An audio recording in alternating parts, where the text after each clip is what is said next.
बिहार की राजनीति में उलटफेर करते हुए नीतीश कुमार ने एक बार फिर से बीजेपी की सत्ता में वापसी करवा दी है। इस बार भी मुख्यमंत्री भले ही नीतीश कुमार खुद रहेंगे, लेकिन अब से सत्ता में बीजेपी के 2 डिप्टी सीएम की भागीदारी भी होगी। पहले हैं विजय सिन्हा और दूसरे हैं सम्राट चौधरी।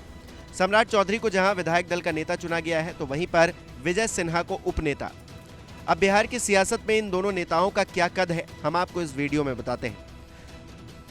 सबसे पहले बात विजय सिन्हा की, जो बिहार की राजनीति के एक चर्चित चेहरे हैं। उनकी छवि हमेशा से ही पार्टी के लिए समर्पित नेता के तौर पर रही है।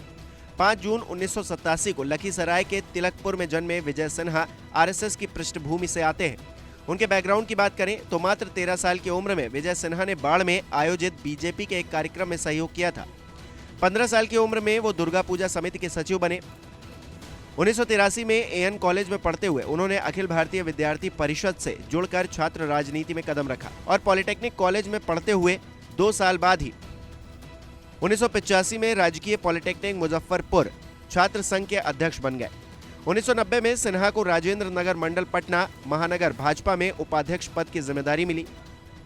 इसके बाद मार्च 2005 में विजय सिन्हा पहली बार लखीसराय से विधायक चुने गए, लेकिन 6 महीने तक राष्ट्रपति शासन लगा रहा।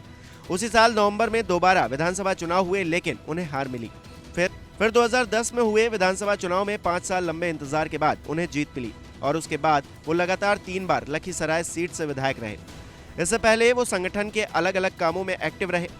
साल 2000 में विजय सिन्हा को भारतीय जनता युवा मोर्चा के प्रदेश संगठन के प्रभारी की जिम्मेदारी मिली थी। 2004 में वो बीजेपी के प्रदेश कार्य समिति के सदस्य बने। फिर बीजेपी के किसान मोर्चा के प्रदेश महामंत्री बने। इसके अलावा बीजेपी ने उन्हें बेगूसराय और खगड़िया जिले का क्षेत्रीय प्रभारी भी बनाया। 2017 में विजय सिन्हा को नीतीश सरकार में श्रम संसाधन मंत्री का पद तो मिला ही, साथ ही उन्हें बेगूसराय का प्रभारी मंत्री भी चुना गया। इसके अलावा सम्राट चौधरी की बात की जाए तो 54 साल के सम्राट कोयरी यानी कि कुशवाहा समाज से आते हैं। पिछले साल 27 मार्च को ही औपचारिक तौर पर सम्राट ने प्रदेश अध्यक्ष की जिम्मेदारी संभाली थी। वो बिहार विधान परिषद में भाजपा के पूर्व नेता प्रतिपक्ष भी रहे हैं। वो बिहार के एक प्रभावशाली राजनीतिक परिवार से आते हैं।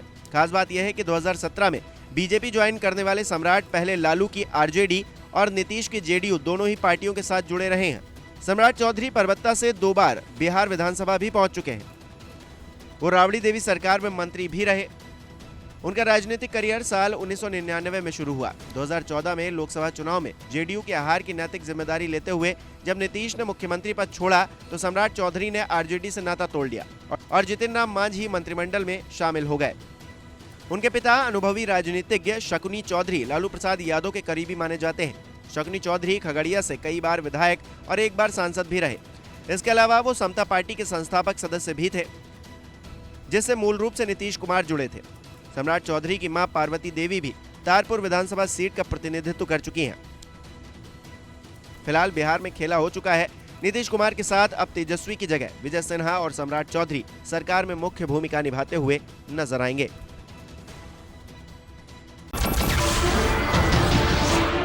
नमस्कार, मैं हूं मानक गुप्ता।